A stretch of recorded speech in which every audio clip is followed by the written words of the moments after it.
Hello, and welcome to episode 123 of Prose.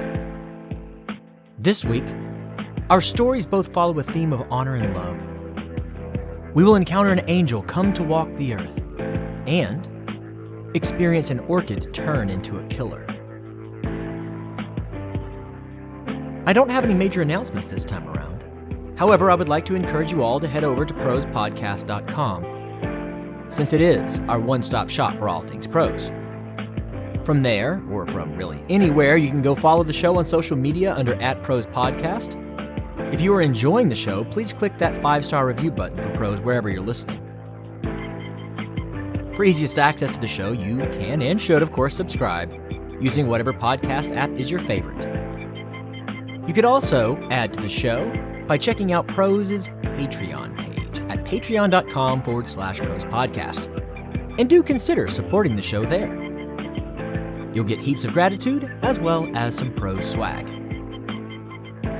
Again, all of that is at prosepodcast.com. Thanks for listening. Let's get to the tale, shall we? This week we have Esther from the Heavens and Bringing Honor. Enjoy.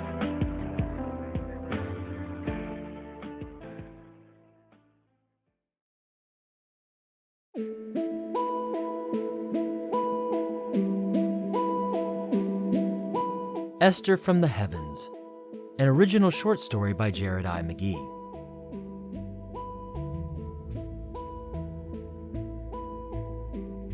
She came to me out of the darkness, rising up from the mists, the steam of the underground labyrinth of New York City framing her. Esther Ramirez.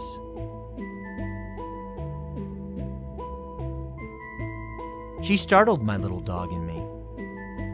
Esther shuffled up out of the obscuring evening. She looked quite out of place on the abandoned sidewalk. She was in an almost totally sheer night shift, an extremely thin cover-up that looked like a well-worn bathrobe, a small handbag, slippers, the fuzzy house shoe slip-on kind, sodden slippers. By all accounts, she was not dressed for the weather. 40-degree temperatures and the deluge-turned mist-ridden night meant this woman had to be cold. Frozen through, if I were guessing. Upon approach, she spoke to me in broken Spanglish, leaping between the two languages with no pattern to the shifts. She seemed extremely confused. The more she spoke, the clearer it became that she was lost, she was scared, and she was off. Unlike most grifters and less fortunate forgotten folk on the streets, she did not ask for anything but help. She repeatedly, tearfully asked for help. My little dog was perturbed at being out in the weather, and doubly disgruntled because of a stranger being so near us. Still, he kept from growling, spitting, or baring his teeth, which meant that even he could tell that she needed us in that moment. And people say dogs aren't the greatest empaths, that they aren't man's best friend.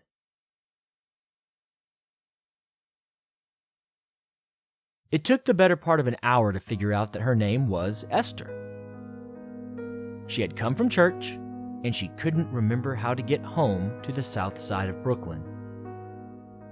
As we spoke, we continued to struggle to communicate. Esther began to shake violently from the cold. I gave her my hoodie. My favorite hoodie. Goodness knew I'd pay for that small kindness the rest of the week with sniffles and a sore throat and a fever. But how could I not try to protect this lost woman?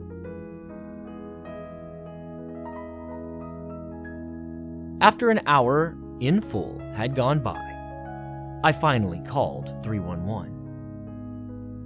Esther and I weren't getting anywhere. The operator was rather grouchy and far less than helpful. 20 minutes of back and forth resulted in him going ahead and connecting me with 911 and EMS. I gave them our location and what little about Esther I had discerned in over the now 90 minutes we'd spent together. Details were repeated over and over again. They were far more concerned than the 311 gentleman. So, at least we were making progress.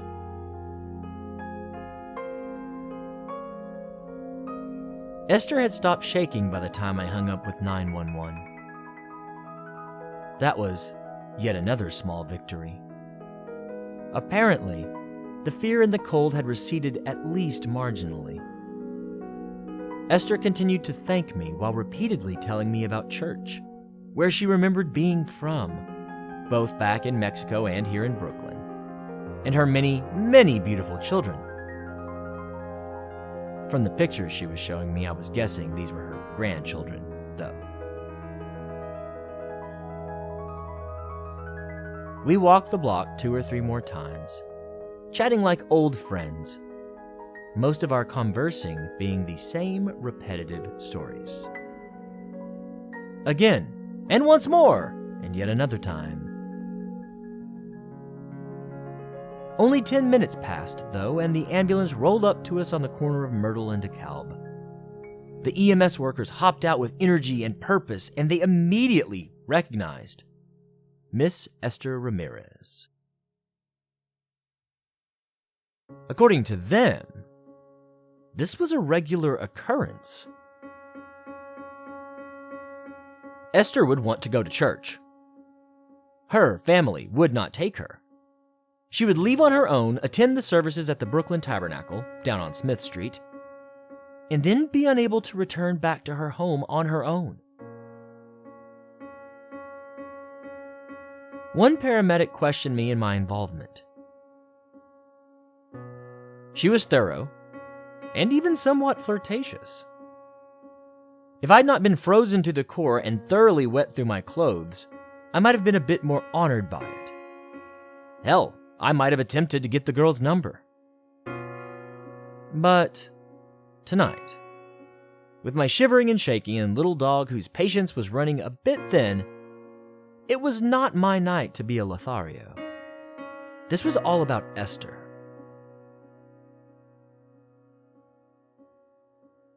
Before they loaded her in the back of the ambulance, but after they put a mask on her, Esther made her way back to me, hugged me, and let me know, as best she could, that she would never forget the kindness that I had shown a stranger that night. She smiled beneath her mask, her deep canyons beside her eyes crinkling and crackling even deeper, and reminded me that Christ himself and his highest angels sometimes walked among us, waiting for such good deeds to be done. The 2 EMTs who had treated her nodded. The flirty EMT that had questioned me hopped back into shotgun, turning to wink at me as she buckled her seatbelt. The driver gave me a wave. My dog looked up at me, clearly wanting a head scratch for reassurance. I acquiesced, kneeling down to meet the little one where he was. I stood up and began to make my way back to my block and my apartment. I had begun shivering and shaking even harder now, and I couldn't get it to stop. Involuntary shakes are not good. The dark and cold had gotten to me. I tried to let Esther's words warm me here on the homestretch of our unexpectedly long walk, but I knew they weren't worth much. Esther would have already forgotten me by now in the back of that ambulance. My momentary act of humanity disappeared as quickly as an ambulance had into the mist. And yet, Esther Ramirez was on her way home to her loving family. All those smiling faces and those wallet-sized pictures would be beaming out at her and rushing her, tossing their arms around their mother, their grandmother, hugging onto her and warming her after her harrowing night. That had to count for something amid the madness. The thought brought me a bit of hope in a world that too often seemed hopeless. Again, that is something. Right? Who knows? Maybe angels really did occasionally shuffle down Brooklyn streets in bathrobes. Be not forgetful to entertain strangers, for thereby some have entertained angels unawares. Hebrews 13:2.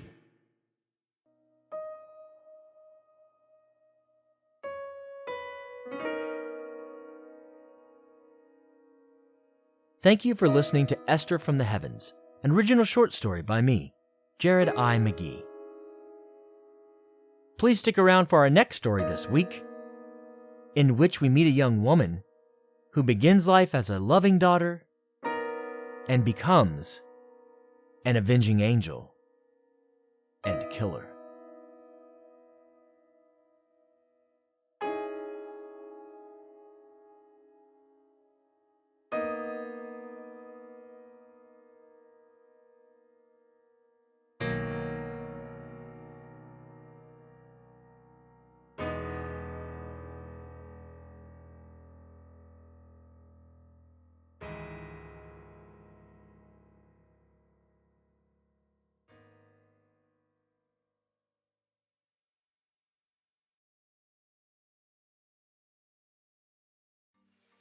Thanks for listening to the first story this week. Before we head on to the second and final tale of this week's episode, I would like to introduce an exciting new initiative I'm launching with my very first partner. Tentatively, I'm calling it Artists Supporting Artists. And you'll be introduced to some amazing artists whose social media pages you should follow and whose businesses you should frequent. My inaugural artist that I will be partnering with this week and several weeks moving forward is Caitlin V Photography. Caitlin is a vibrant photographer, an up-and-coming businesswoman that is an artist of the highest caliber. Her photography is all about telling the story of you. Want to feel empowered, sexy, confident? Caitlin will capture you at your most intimate during a boudoir shoot. 100% custom tailored to you and your comfort level. In business for yourself? Whether you are just getting started or a long-standing business that needs a revitalization of your image, Caitlin can create branding images that truly speak to your customers and audience. Above all else, Caitlin's priority is connecting with you to produce images that accurately and beautifully represent you. Whatever your photography needs, she's got you. In the end, Caitlin's photography is about self-expression. Nowadays, images are a huge part of how we connect with others and ourselves. No matter who or what she is shooting, her goal as a photographer is to help you tell your story through a beautiful and intimate visual language. So, for those around New York City, Caitlin V Photography is available for your photography needs to anyone in the New York metropolitan area. You can book directly through her website at caitlinvphotography.com. That is CAITLINY photography.com. For those listening to the show from farther afield, as well as the New York City set, please follow Caitlin at bear.bycaitlinv on Instagram. I'll put this in the show notes. Follow her, like and share her images, celebrate an artist at the top of her game. Be bold. Celebrate the beauty of your brand and your body with Caitlin V Photography. I am so excited for this partnership, and I can't wait for you to see her work. Now, back to the tales.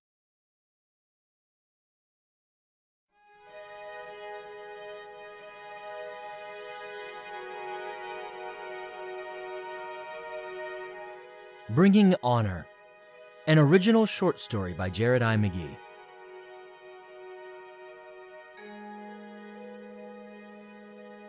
You're the one? You're the avenging angel? the youth asked in astonishment. Shi Jianchao simply nodded from her desk, gave a shooing motion to the young man, and got back to her papers. Serving as a venerable member of the Beijing Municipal Committee of the Chinese People's Political Consultative Conference was nothing to sneeze at. Sure, she'd cut her teeth as a mere vice chair of the Women's Federation of Suzhou. A rather small post when considering the grand nature of the party, but this posting with the BMCC-PPCC was by far more prestigious, more stressful, and would more quickly affect change in the world than her previous postings. At least 5 times a week, Shi Jianchao had a looky-loo or passerby come in and ask her about being the avenging angel, the dutiful daughter, the folk tale that had all the hallmarks of becoming a full-on myth to the people of China. She hated being considered a hero. To her, all she had done in her youth was do what was right, thereby bringing honor to her disrespected father and family name. That was all so very long ago. Gracious, what was it? Going on 42 years now?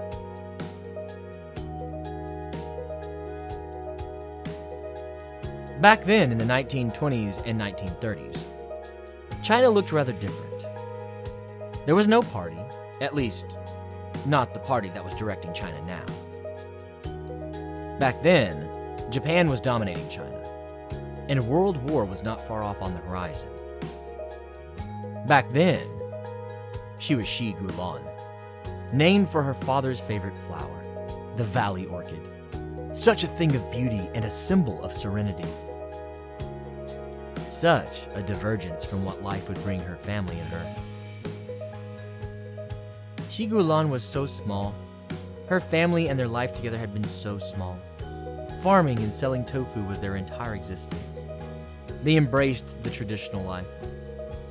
Bound feet, rice, tofu, livestock, love, warmth. That was until Uncle Shi fought and became a celebrated soldier. That laudatory nature of his rise would be the family's ruin.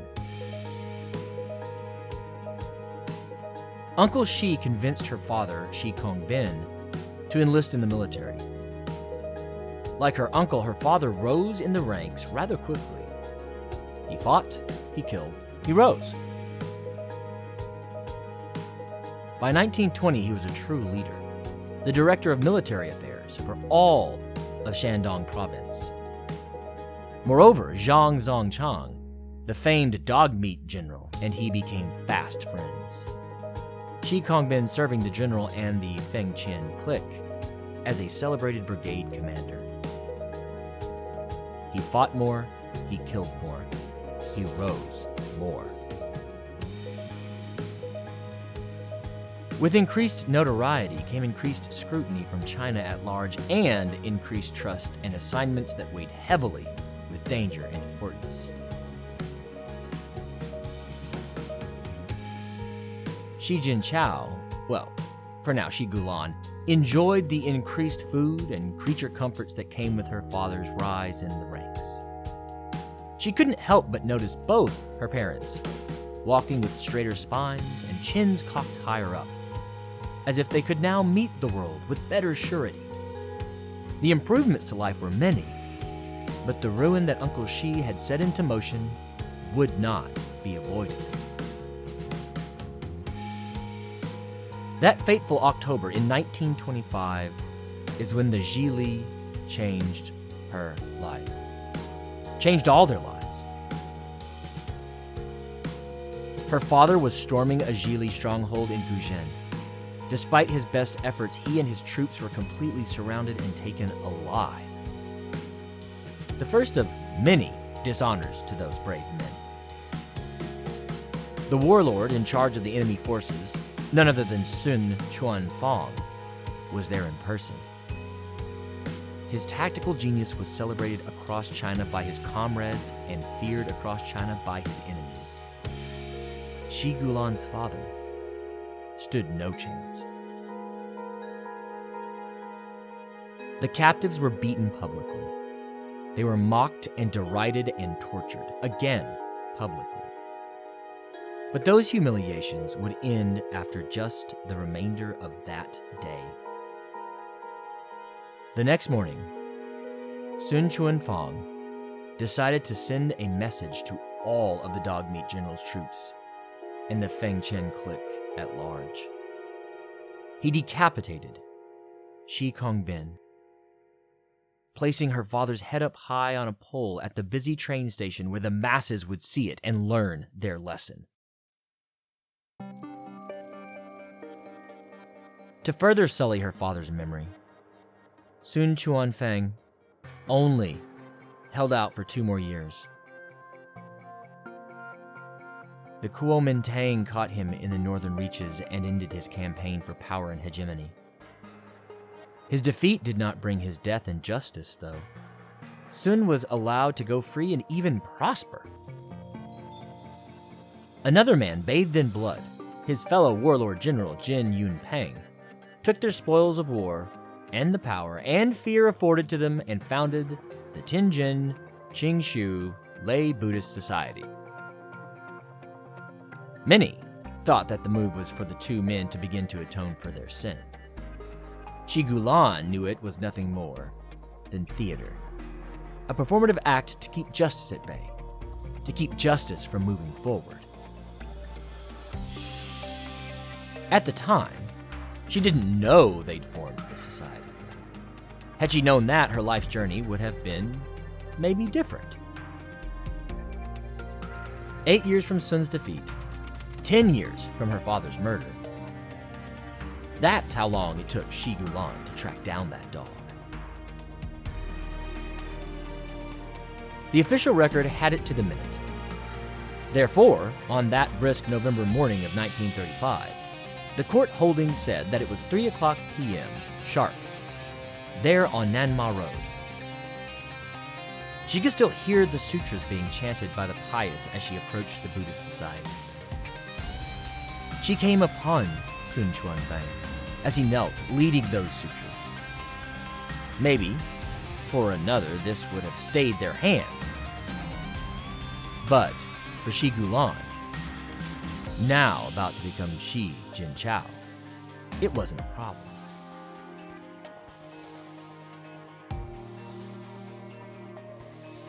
Over that decade since she lost her beloved father in dishonor, Shi Gulan had transformed herself.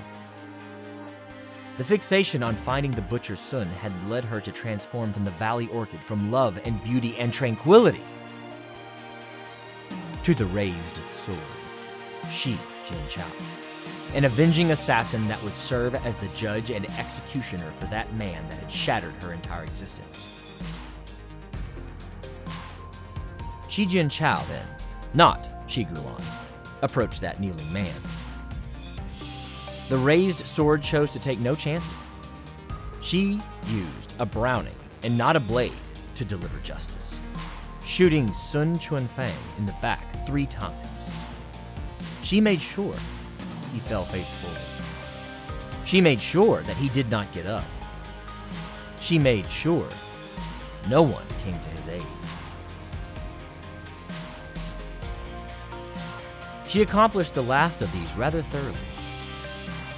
Before that day, she had had pamphlets created, laying out her case against the warlord and the sins for which she had to atone. They also included poetry, a full explanation of her rationale, and what would become her ultimate saving grace: a sincere apology to the Buddha and the pious for splashing the blood of that swine on their temple walls.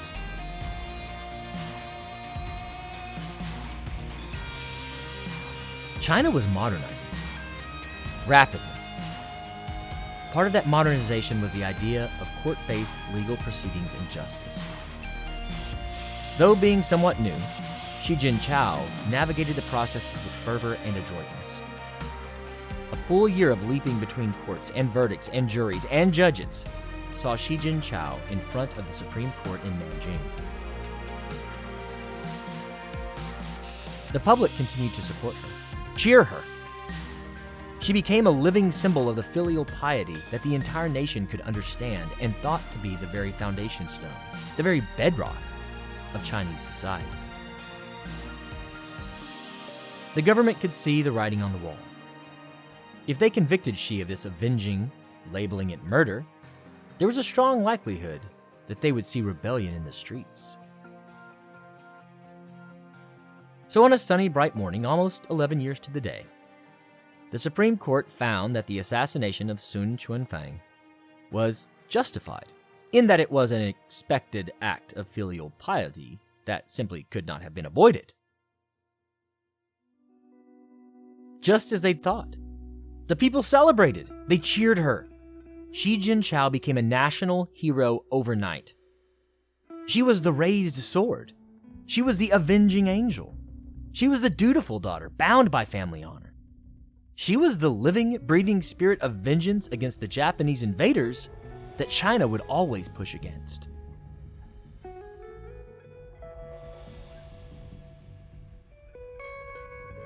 Since those days, China had continued to modernize. The party was born out of the nationalist government. She had been brought into all this gathering of political power.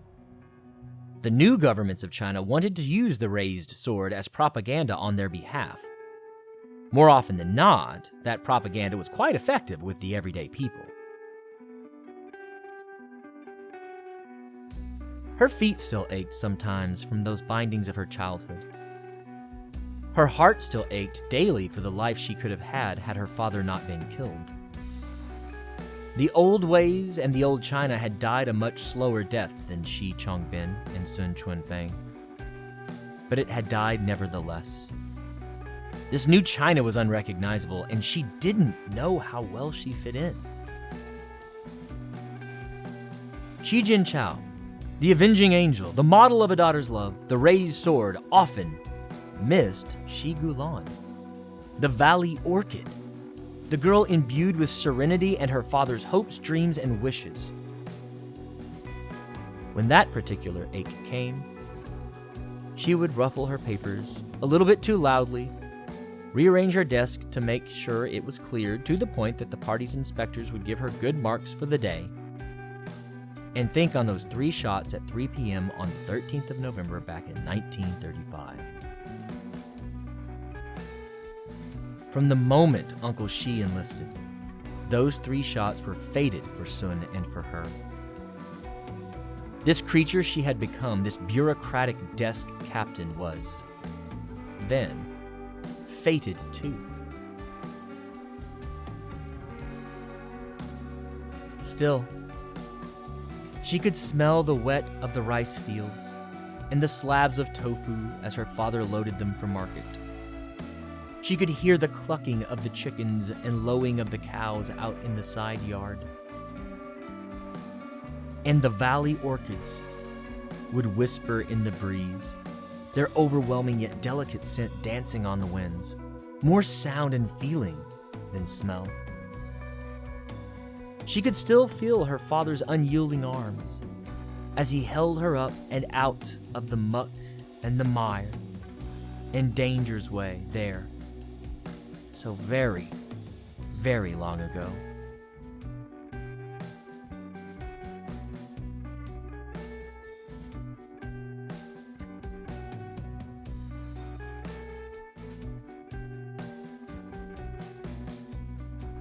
Thank you for listening to Bringing Honor, an original short story by me, Jared I. McGee.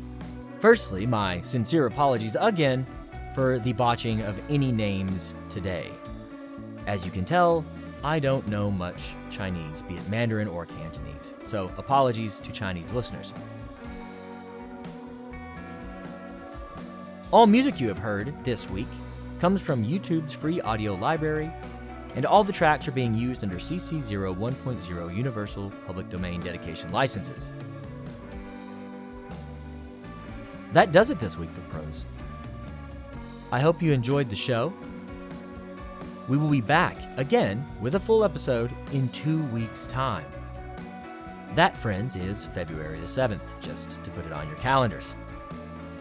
Until February the 7th. I'll sign off my usual way. Love those around you, tell them that you do, and embrace this life as it is, stranger than fiction. Thank you so much for listening.